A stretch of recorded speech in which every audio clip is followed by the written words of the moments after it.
Well, we want to welcome all of you to this evening's presentation, and I think you'll find that it's going to be very interesting for you. It'll challenge some things in your thinking. It's going to give you a good idea of what the things that people are missing in their health, and that is the most common barrier to great health. Can you guess by the screen what it is we're going to talk about? Exercise. Yes, exercise. We're going to talk about exercise. Whenever people phone the center who are following a program that we've set them on, never fail. I'll ask them, are you doing this? Are you having your water? Yes. Are you eating your raw foods? Yes. And getting lots of raw foods. Do you exercise? Well, if I said it to you tonight, you know how many people would go, well, I try. You don't need to try. You can't have perfect health without it. It is impossible. Impossible. So you're going to see some exciting things tonight. First of all of the diseases that plague mankind, the 22% that's seen up here on the screen, let me see if I can get my little arrow there, find my arrow. Oh, there it is right there. And I'm going to go up here to where the 22% is. What disease do you think that is? Causes 22% of the deaths. No? Heart disease. Heart disease. Let's go up here and we'll see this one right here. Which do you think that is? You said it. It's cancer. Yeah. What about the 23%? What do you think that one is? Old age. Well, natural causes. So that's a pretty good guess. Natural causes. But isn't it a shame that 23% of all the deaths are from natural causes? Shouldn't it be the other way around? You know, you'd think it would flip around, get those percentages to somewhere where they should be. Now we're going to talk about the circulation in the system, showing all of the arterial sculptures within the human body, from the heart, the kidneys, and so on. And we read that perfect health depends upon perfect circulation. The health of the entire system depends upon the healthy action of the respiratory organs. If we would have health, we must live for it. That is quite a statement. But that statement I found over the years is absolutely necessary. You've got to plan your health. It doesn't just happen. You've got to do something to produce it. We naturally go toward the grave. We naturally do the things that do our bodies harm. So if we want to have health, we've got to stop doing those things and do what is right to obtain perfect health. There's a group of blood cells right here in this picture here, and usually they're not found in this form in the body. But red blood cells make up almost half of your blood volume. Their primary function is to carry oxygen and other nutrients to every cell in your body. And I know these blood vessels, they can look pretty big there, can't they? Those blood vessels are actually very small. You'll see in a very short while. This right over here, we've got some hardening of the arteries taking place, and this is an artery feeding into the heart. I'm going to show you an interesting group of statistics here. Contributing factors to hardening of the arteries are high cholesterol levels, smoking, high blood pressure, diabetes, high-fat diet, obesity, and lack of exercise. Lack of exercise leads to hardening of the arteries.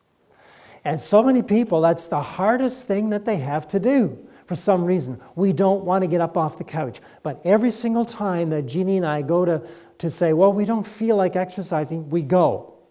And by the time we get home, we're glad we went. Now, this is the femoral vein right in through here. This is right in here is behind a person's, see if I can get that pointer up here somewhere. There it is, right there. Okay, right in through here, this is right behind the knee area of your leg. This is a rough drawing. I'm going to show you what an actual person's leg looks like here in a few minutes. But right over here, we've got the saphenofemoral junction right in through here, right behind it. This is where the actual vein coming up from the bottom of the leg meets behind the knee, and the junction that you see right in through here, if I can get the thing to stop, just whoa, right in through here, that's where it connects to go right back up into the heart. Okay, but in through here, a lot of people have there's a valve right in through here that gets blocked. It doesn't get blocked. It just stops working totally, and so the blood can't get back up the leg. And as a result, going down here to the long saphenous vein, these veins here, they start to bulge out because the blood is not pulsing up through the veins back up to the heart. Standing up on your toes, for instance, if you have a standing job, always going up and down on your toes will help the pulsatile flow of the blood because your calf muscles, both the gastrocnemius muscle and the soleus muscle, both of them comprise the calf muscle, they are actually like two more hearts. They pump blood from the lower extremities back up to your heart, creating less work for the heart. Not many people know that. Horses have what they call frogs on the end of their, underneath their, the hoof. And if the horse stands still for too long, they go lame. But when they move, the frog does the pumping of the blood back up. So when a horse is running, the heart's really not working as hard as we might think it is. The pulse is coming from the frogs working properly on the horse's feet. Same thing happens to us. When you go for a walk, walk up on your toes to force the calves to work. And it is an incredible way to get a good workout for your calves. And if your calves feel sore, by the way, the next day, that shows you they haven't been used to working. That's what it shows you. Now here's an actual human leg. Look at the varicose veins happening here. Right across here we're going to see there is the femoral vein right there. Right below it you're going to see where the, click that button to get it to work again. There we are. That is the saphenofemoral junction, and right down in through here you'll see the long saphenous vein right in here. Same correlation as what you see over here in this picture. It's happening right over here in this side as well. Right over here. So, how do we get rid of those things?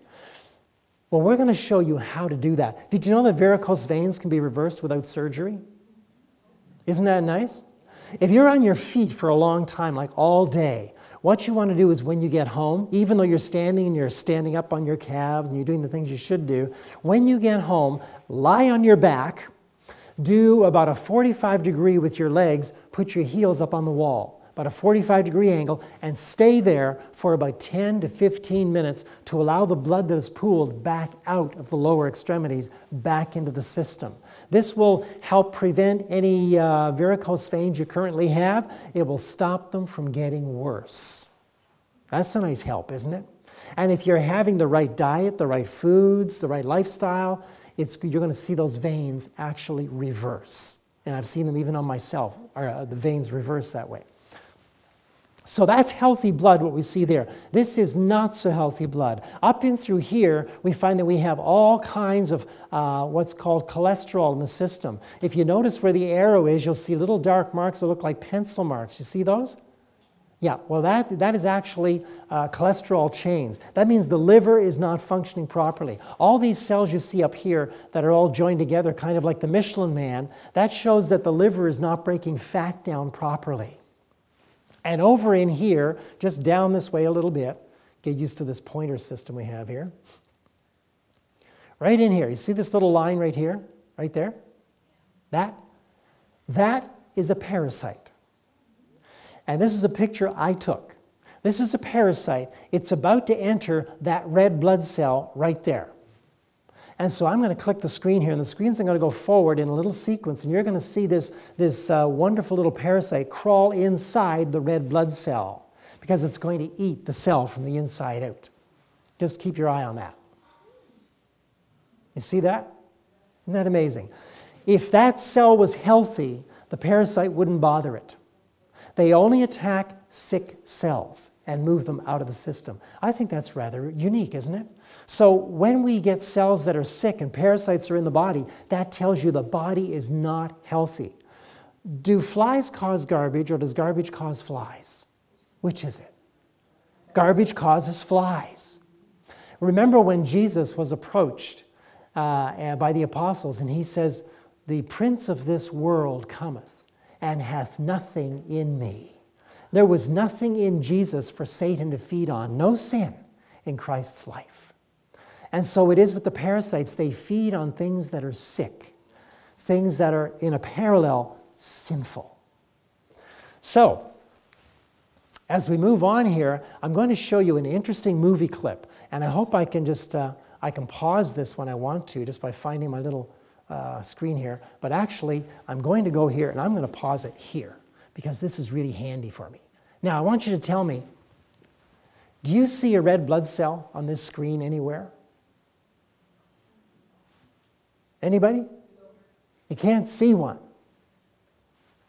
Well, it's on there.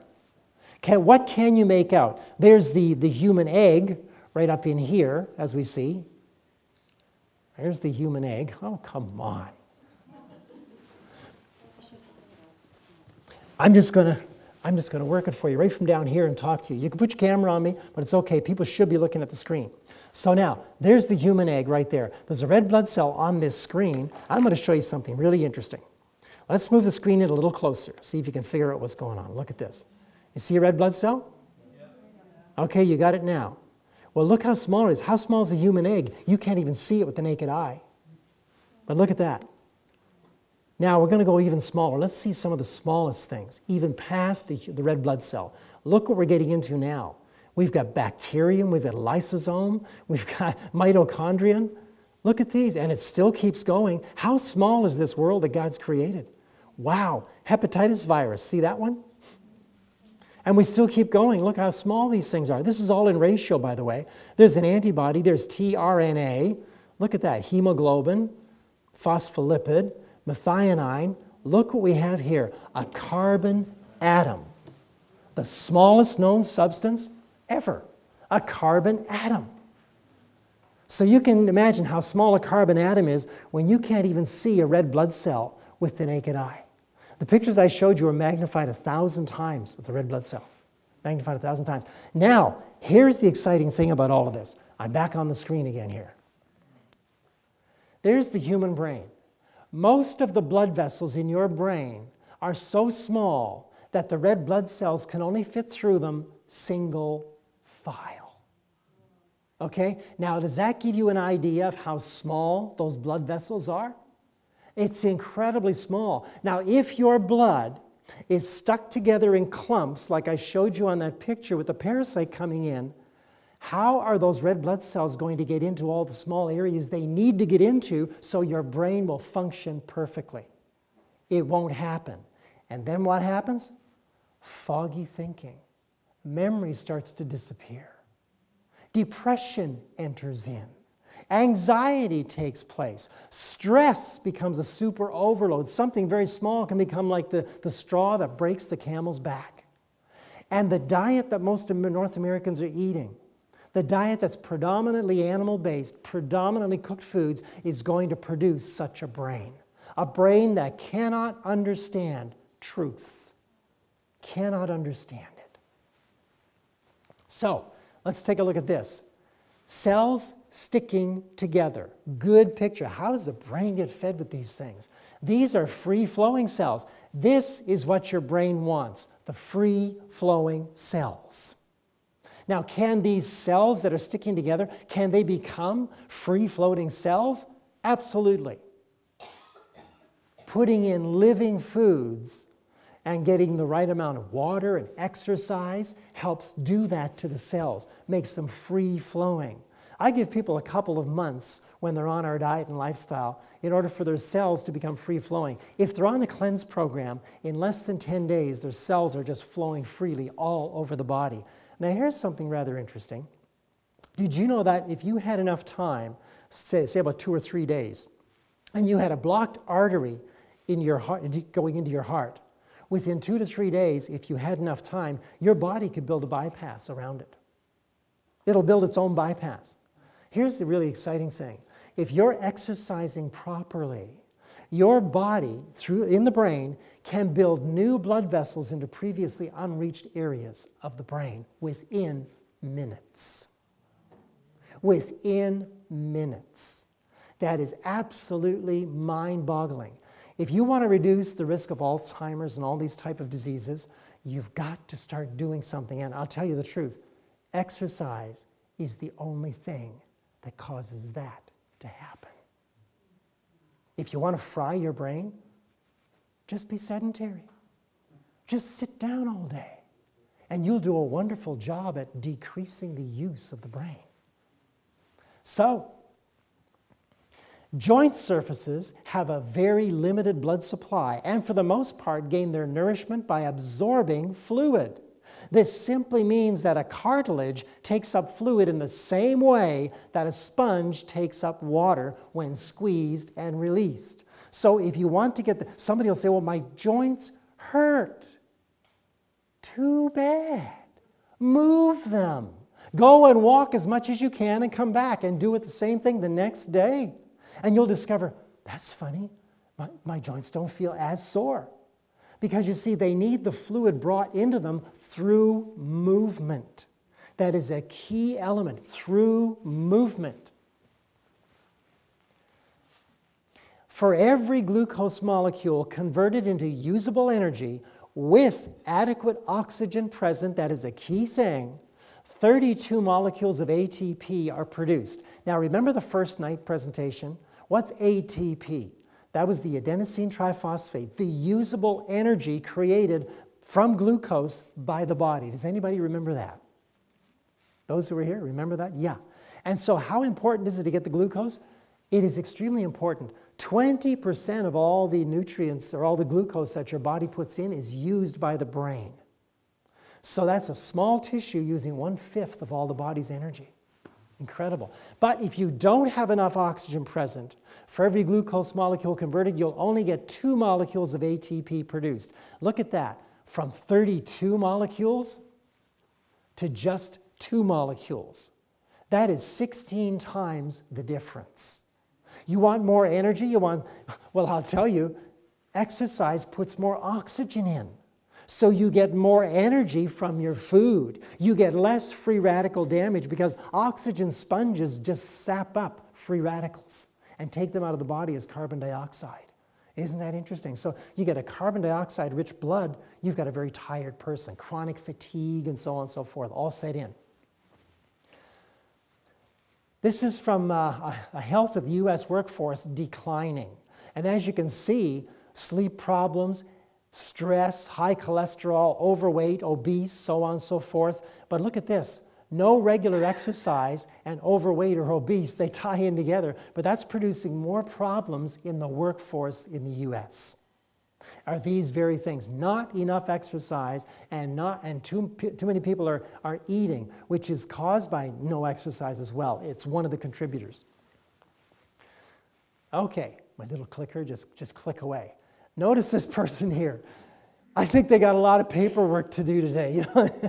And that's what we've become. In this computer-based world, brain work is increasing along with being sedentary, while physical activity is actually decreasing. Do you agree? Yes.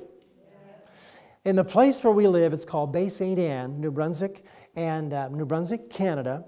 And when I was young, growing up in New Brunswick, anytime you were out on the street, you'd see kids everywhere. But now I walk out, and you don't see any. Guess where they are? At the computer, with their computer games. They are literally making their brain like a jello. It's just becoming like jello. They don't think at all. Wow. You may think those computer games are good for you. No, they're not. Risk an early death. Just do nothing. What do children do today? That's just astounding to me, and you'll see it. The children just love these computer games. Just do nothing. Here's an interesting statistic. 9 out of 10 kids risk growing up to have unhealthy amounts of fat on their bodies. And that's from being sedentary, doing nothing. It's the hardest thing for us to do, but I'll tell you, wow. Now, in my opinion, this is the finest man-made computer in the world. And that is a MacBook Pro 17. It's called Portable Genius. And when I started working on it, I was so frustrated because I was used to working with a Windows system. And a Mac is a completely different operating system. But I had to make my brain work to learn the system. So now I'm ambidextrous. I can go from a PC to a Mac and understand them both. I'm bilingual kind of, I guess, right? Bilingual. But you see, what we need is we need things to stimulate the brain. Make it work like it's designed to work. You can't outwork your brain. And we're going to show you some fascinating things on the night when we present Losing Your Memory. Don't forget to watch this. It's a presentation that does blow your mind to what the human brain can do if we treat it right. As I've said before, your body is used to carry your brain around. So what are we doing with the body? The body's supposed to feed the brain, exercise the brain, and carry out the brain's messages, carry out the brain's promptings. We've got to really learn how to do that. But you see, the finest man-made computer in the world. What is the finest computer in the world? You got it. The human brain. Absolutely incredible. So now you can use these treadmills to exercise your brain. Did you know you could do that? But not like this. That doesn't work very well. It'll take incredible balance to stay on the thing. If you're doing that, you may get a job with Barnum and Bailey Circus someday, but it won't do a thing for your brain. But there is better ways to do it. Exercise facts, you're going to see how. Exercise protects brain cells against toxins and free radicals by bringing more oxygen into the system. Also, it repairs DNA to help protect against programmed cell death. When a cell is not made properly, the body will destroy it. Eventually. Early cell death, they call it. So when damaged DNA is repaired, and your body, through the right diet and lifestyle, will repair damaged DNA, it stops these cells from being built incorrectly. They're built correctly, and now they have no longer programmed cell death. Fascinating, isn't it? So you want to live longer? Exercise. Exercise reduces the risk of cognitive impairment and dementia due to Alzheimer's disease by about 50% in persons over 65. What do we see in the homes for the elderly? Are they made active, or are they sitting down all the time? And how many times do they eat a day? Usually 5 to 7 times a day, in between meals when they shouldn't be, and they're sedentary. And I used to do music sometimes. You'd go into these homes for the elderly to sing some Christian hymns for them, and the places were so hot, I couldn't believe it, and there'd be people sitting there with a blanket around them. They were chilled, and we were sweating. I said, well, there's something wrong with this picture. There's just something wrong. If they just make them get outside and shovel snow, they'd warm up. If they'd feed them only 2 meals a day, they'd liven up. Their system wouldn't be exhausted from all that food they're putting in when at that age they really don't need it. Young children, you need 3 meals a day, growing child. A hardworking man may need 3 meals a day, but as a rule, adults don't need 3 meals a day. Not at all. And if you do, your third meal should be a small meal. Also, exercise does this. Come on, button. There we are. Preserves mental abilities after age 70. Notice that? Preserves. That means they stay with you. You don't get so you can't remember so-and-so, and who's that over there? Oh, yeah, it's who's. Your brain remains sharp. Very sharp. That is so important. It reduces the risk of depression. Also reduces strokes to the deep brain areas. You're going to see how important that is.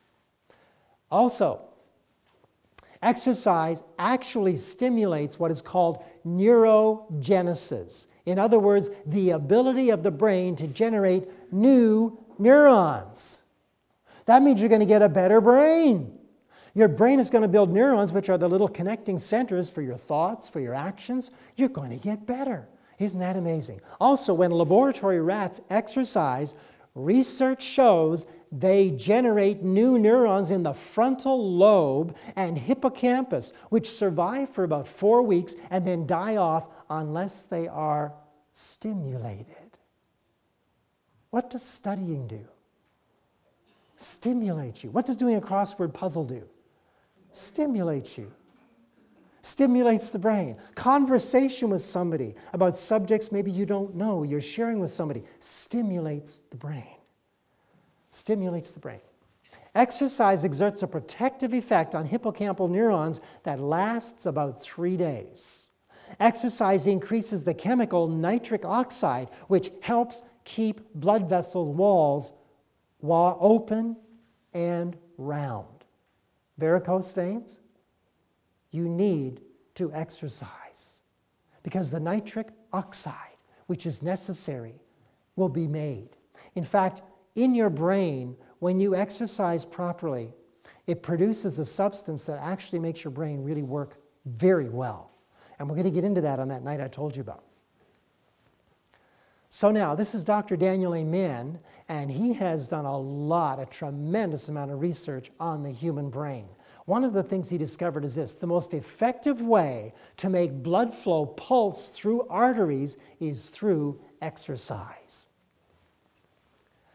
Over a period of years, these strokes accumulate, these little tiny strokes that happen, they accumulate in the deep brain areas Over a period of years, these strokes accumulate and cause these deep brain areas to stop working. The deep brain areas control leg movements, coordinated body movement, and speed of thinking and behaving. So there's miniature strokes happening. Anybody heard of that in anybody that you've known? Maybe you go to the doctor and the doctor says, you've had 6 mini strokes this year. The electrocardiogram shows this. Well, how did they happen? The doctors can't tell you how. They know they do happen. But I'm here to tell you, sedentarianism. That's different than vegetarianism. Sedentarianism causes these deep strokes to the deep brain areas. Wow. Without pulsatile flow, the blood vessels in the deep areas of the brain distort and limit blood flow, increasing the chance of tiny strokes. How important is exercise? You know something? You could leave this meeting right now and know exactly you better exercise, right? If you want to have a healthy life, a healthy brain. But there's still lots more to come. Exercise affects your heart. The person who is physically inactive has chosen the same level of increased risk of heart disease as smoking a pack of cigarettes a day. Physically inactive. Really asking for it. How does exercise help heart disease? It lowers blood pressure, which is a major risk factor for heart disease.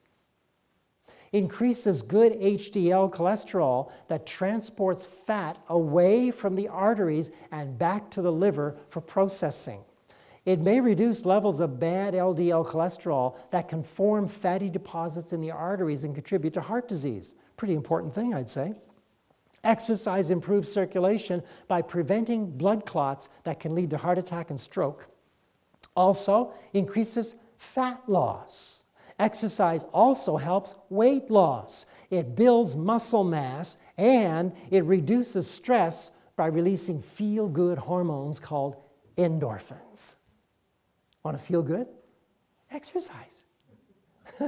It's so simple, isn't it? A little child can understand this, but can you see how many of you out here, you could raise your hands and tell me, how many have a regular exercise program? Aha! So few. So few. How many people's brains are working right? No hands are going up. What's going on out there? I should have put mine up. It's working right. Okay. Manuscript Releases, Volume 3, page 366. Then there is the lift cure. This, many suppose, is doing a great deal of good. It may be if this is not overdone. That's the operative phrase right there. This is not overdone. But the result has been presented to me. Who would have presented that result to Ellen White? Joe Weider? No. God. God. The muscles of some never recover. A strain that is unnatural is brought to bear upon the sinews, muscles, and nerves, which the machinery was not made to endure. That's what she's talking about. People like poor Arnold. The price he's paid to look good. What the fallen carnal nature thinks looks good, right? All those muscles, all that pain. You know, I had a friend who worked with me once in a place. This man was, I think he was about 6'6", 300 pounds, and his waist was about 40 inches. 25-inch upper arms. Massive. But sometimes he'd get out of bed in the morning, his knees would go out of joint. And so once I had to carry him out to the car. We were working together, and his knees gave in. I had to carry him out to the car. 300 pounds. Look at me. Let's go out to the car. But I did it. He couldn't believe it. This little skinny guy is carrying him out to the car. But you know what? The exercise, the right diet and lifestyle actually increase strength. Muscle strength is not found in the muscle themselves. Muscle strength is found in the tendons which connect it to the bones.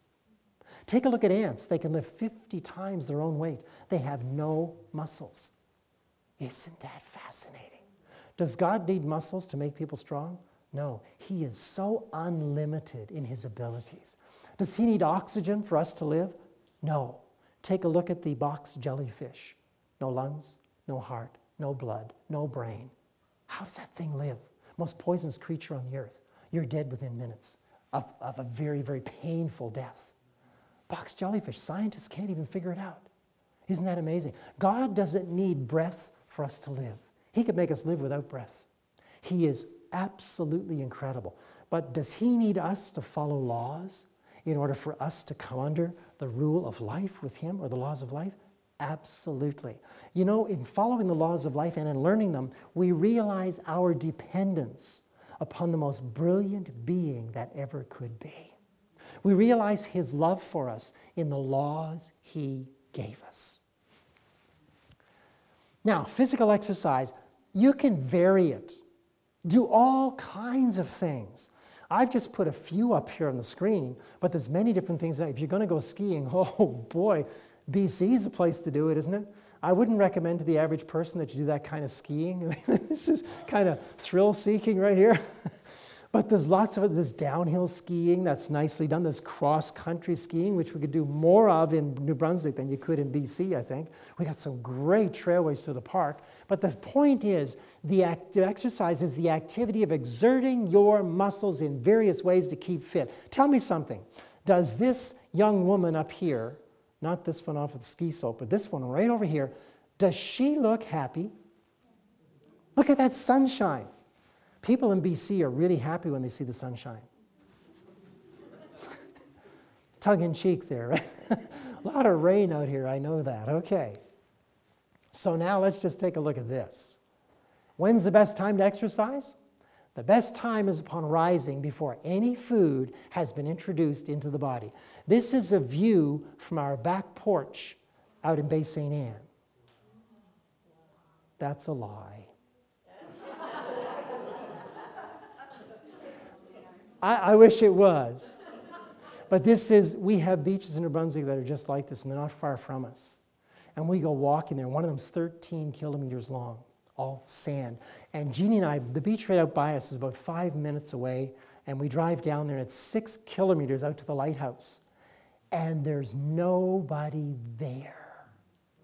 And when the fog comes in, and it's early in the morning, and you go walking out there, one day we were walking, and it was almost as if you could just have a one-on-one with God. The whole world was stopped. Wasn't it nice, sweetheart? Oh, I tell you, I felt so invigorated, so happy to have that place to walk. And then you hear the and it just echoes across the ocean. Foghorn going. And it's just, to me, it's a haunting beauty that just draws me to where it is. And the air coming off the ocean is negatively charged air, unpolluted mid-Atlantic fresh air. And so at the Cleanse Center, all we breathe in. And when we get off the plane in Vancouver, I hold my nose. It is so hard to breathe in the fumes from factories and everything. Oh, it's just unreal. It'll be nice to get back to the fresh air. But it's nice. I'm glad to be here where we can do things that can actually help people to have a better life. So for Jeannie and I, it's worth going through the smog and the pollution just to be able to deliver a message, just to be able to give it to you. Now, Counsels on Health, Ellen White said this: the chief, if not the only reason why many become invalids is because the blood does not circulate freely. And the changes in the vital fluid, which are necessary to life and health, do not take place. The exercise moves the blood in and out of the tissues very well. If you exercise in the morning, before food is introduced into the system, your liver puts out glucose into the system, causing a freer circulation of the sugars, and as a result, when you have breakfast, you won't eat as much. Your body will burn off fat a whole lot better. Kind of interesting, isn't it? Well, now I'm going to get Jeannie to come up here and share with you some of her research into the exercise, and I'll tell you, it's exciting what she's found.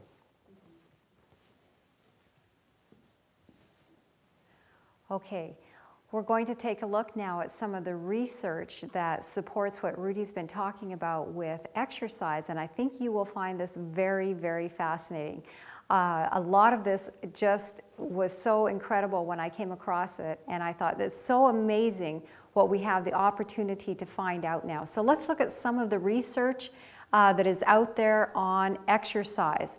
I want to share with you some of research that's been published in the Proceedings of the National Academy of Science, and that shows, if we get this to work here, that exercise reduced or eliminated almost every detrimental effect of aging in mice that had been genetically programmed to grow old at an accelerated pace. Now, I want to show you the details of this study that took place. It was done by Dr. Mark Tarnopolsky. He's from McMaster University. And in this experiment, Dr. Tarnopolsky and his colleagues used lab rodents that carry a genetic mutation affecting how well their bodies repair malfunctioning mitochondria, which are tiny organelles within cells. If you remember on the little video clip that Rudy was showing you, the size of the red blood cell, and when he zoomed in, do you remember seeing the mitochondria? Very tiny, much smaller than a red blood cell. So these mitochondria, actually in our bodies and in the bodies of the mice, these mitochondria go through changes, and we'll just see this here.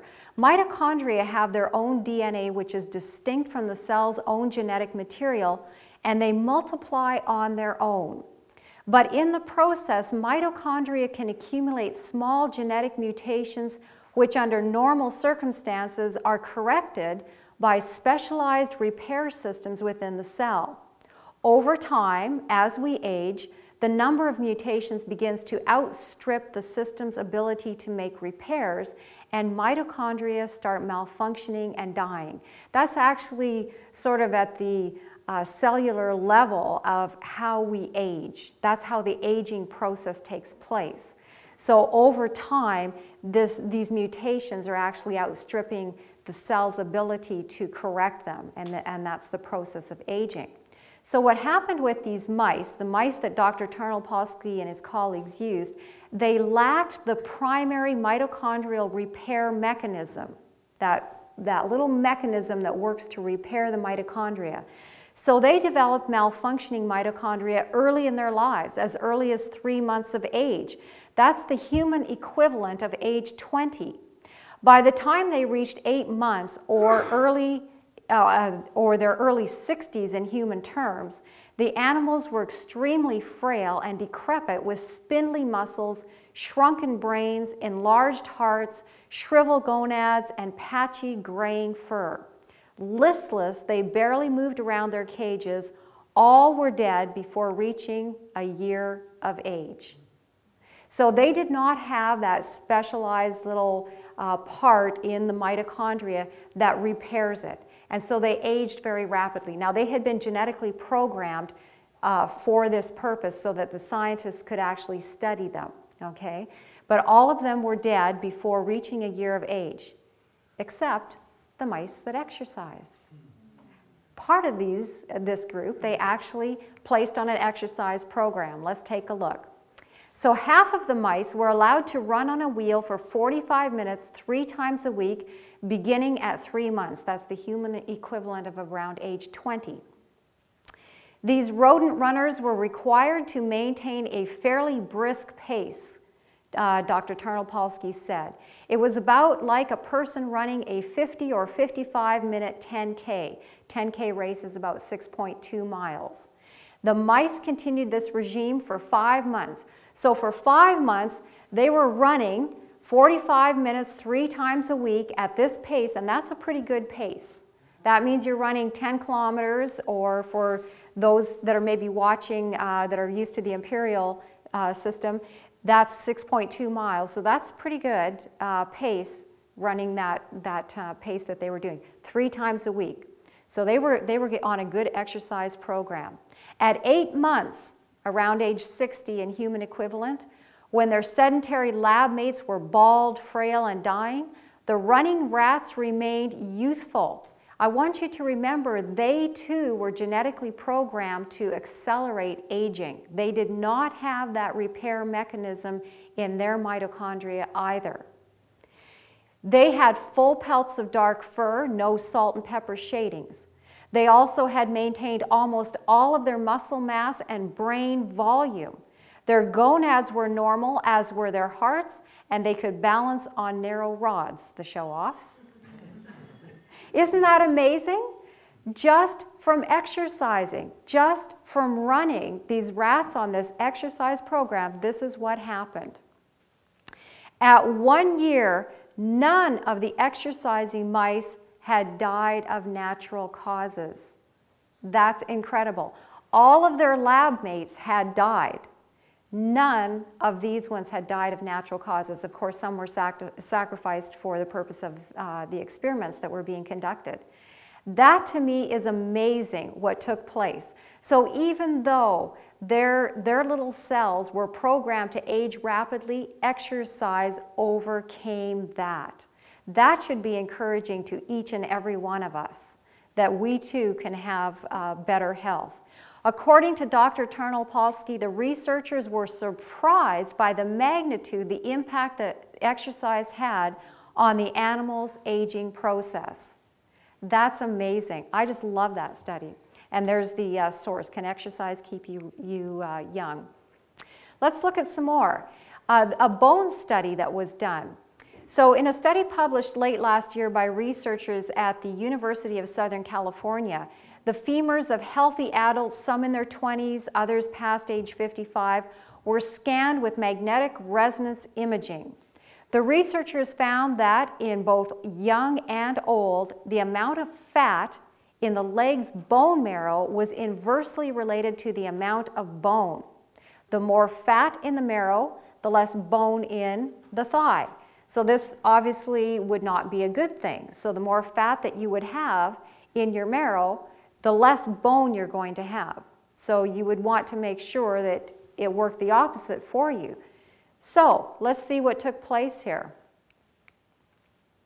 Experiments by Clinton Rubin, he's the director of the Center for Biotechnology at Stony Brook University, has shown that mice placed on platforms that were gently vibrating, it's an approximation of the forces generated by the muscular contractions of a gentle stroll, developed more bone density than mice who just sat around.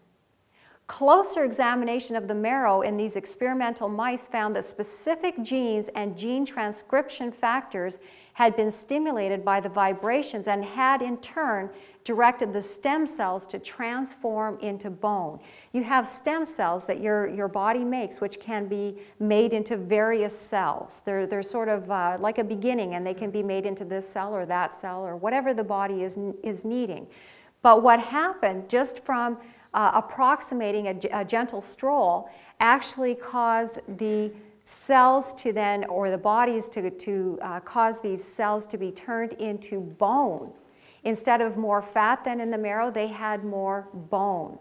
That's good news too. So we can strengthen our bones through exercise. And in fact, some additional part of this research, which I didn't include up here on the screen for you, is that they found when you split the exercise up, so rather than, say, going for an hour walk, if you split that up through the day and you do 2 half-hour segments, you actually have a better effect taking place in your bones. Isn't that interesting? So if you have the opportunity to split that exercise time up, it will do you that much more good.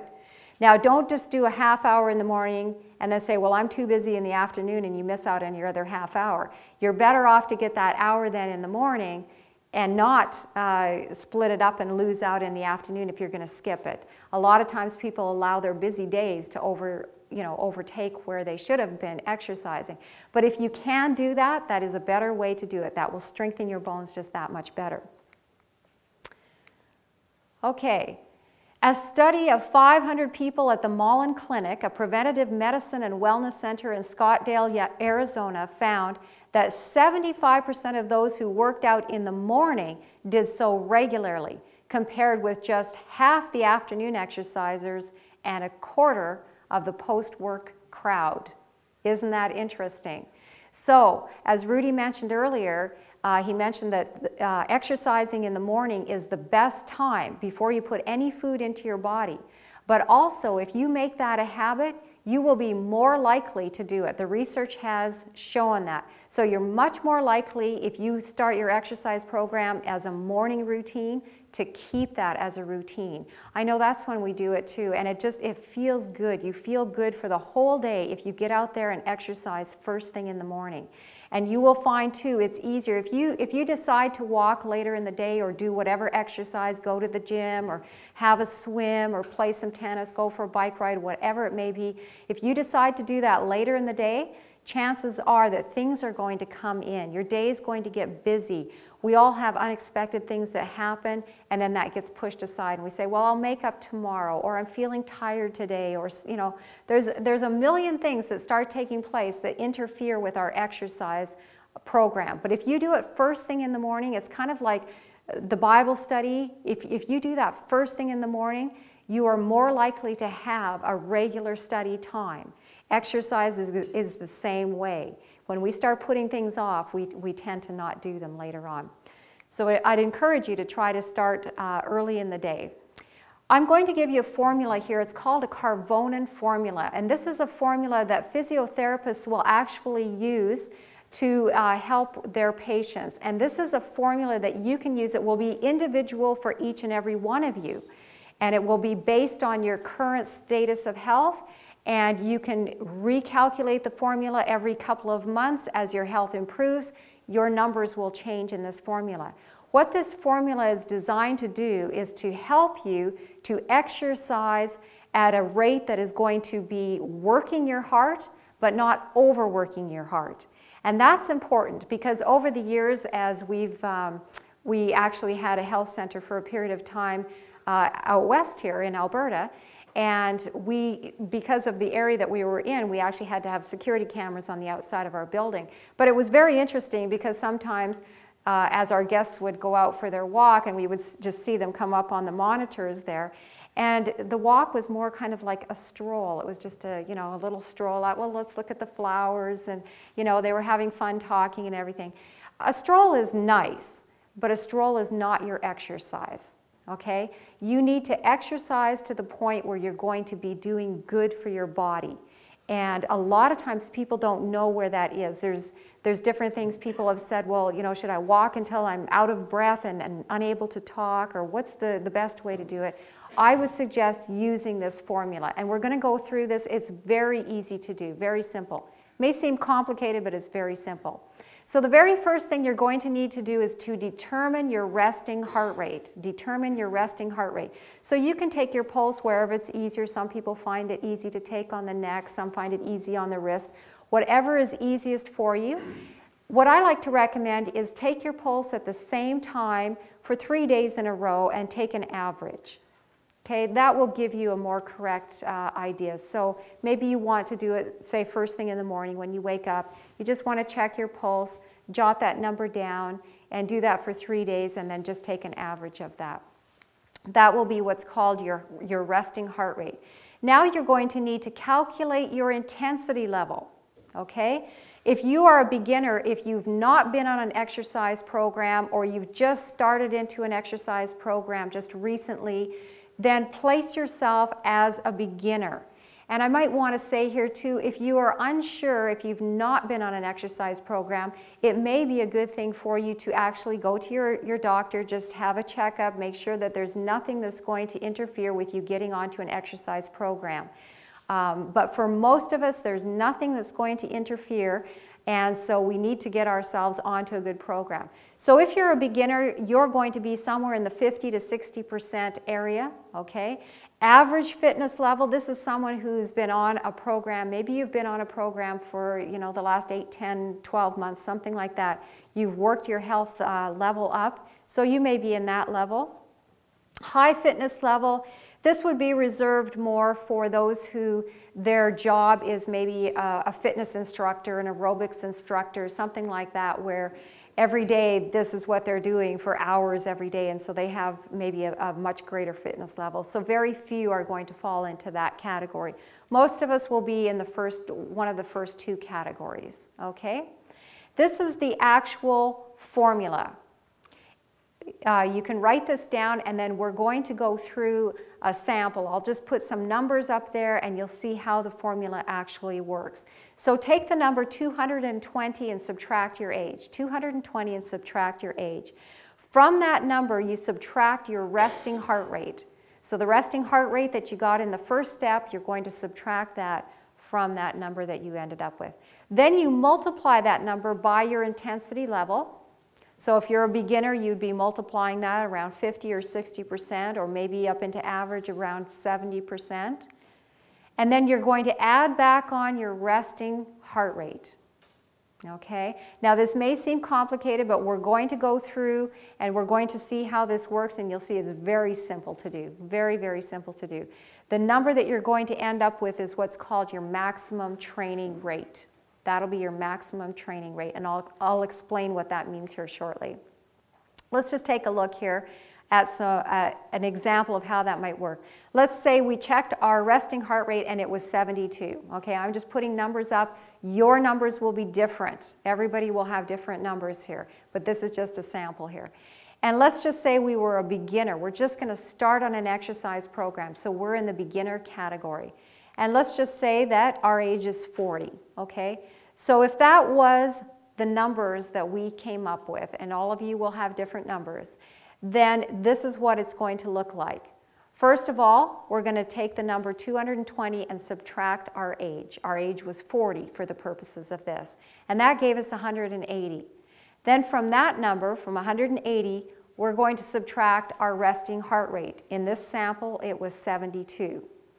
Then we're going to multiply that number by our intensity level. We're just a beginner, and so we're multiplying by 50%, okay, which gives us 54. We add back on that resting heart rate of 72, and that brings us to 126, what we call the maximum training heart rate.